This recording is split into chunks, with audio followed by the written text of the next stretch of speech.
This is my Filter Queen Majestic Triple Crown. I believe this vacuum was made in 1994 according to the date codes on the top of the machine. I bought this from another vacuum collector friend of mine probably about a year and a half ago. I've had a whole bunch of Filter Queens over the years, but I decided that I wanted to get this one because I like the red color on it, and I also like that this particular one has the more modern gas pump style handle, which is a lot nicer to handle than the earlier ones that were just a simple, much simpler design. What I also like about this machine is that for the most part it's still completely metal, so it's still got a metal tank. It does not have a metal cone, but it does have a metal tank, and it also has a metal power nozzle. I know a lot of people over the years have said that these don't clean carpet well. Personally, while I don't believe they're the best carpet cleaning for power head wise, I think these ones do clean a little better because they're heavier. The metal power head digs a little deeper into the carpet. So I've never really had much of a problem with carpet cleaning performance with these. Now this vacuum does have a couple upgrades. It has a replacement CWP wooden brush roll. When I had my previous Filter Queen, which was actually a 95X, the model that came before this one, I got that brush roll, and then when I sold that, I actually swapped it out again and put the old brush roll on the one that I sold because I wanted to keep the brand new brush roll. Another upgrade I made is that I replaced the filter here with a foam filter, so it actually lets more air pass through, which is good for airflow, not so much for filtration, but unfortunately they don't make the old cotton bat style filters anymore, so this is really all you get.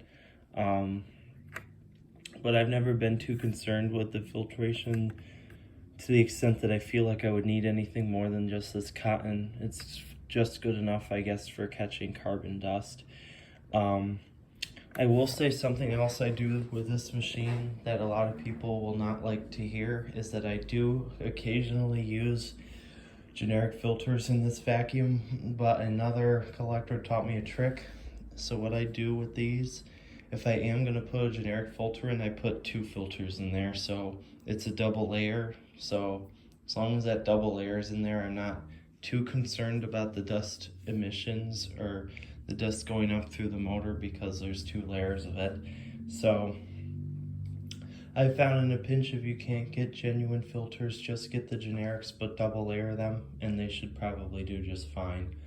I do have a set of genuines, but they're a little expensive to replace, so that's one of the reasons why I'm kind of still using the generics when I can.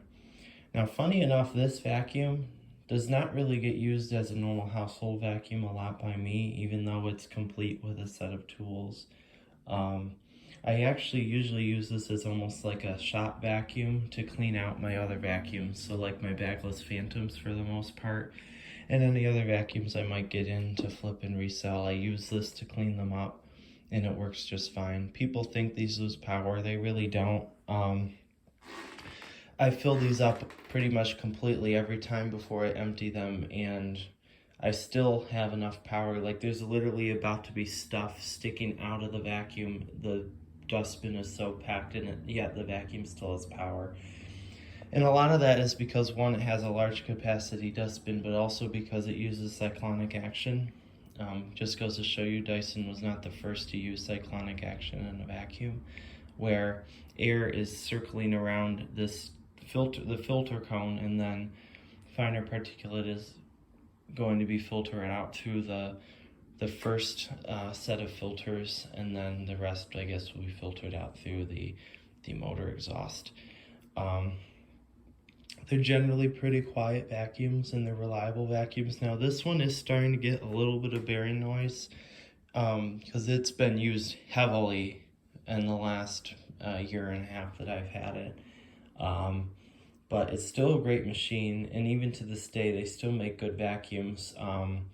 I tend to prefer the earlier ones just because, like I said, this has got the metal power head, so it cleans carpet a little better. Plus, it also still has the 2-stage lamp motor in them, which the newer ones for the most part don't have. So, for many reasons, I like these earlier Filter Queens better.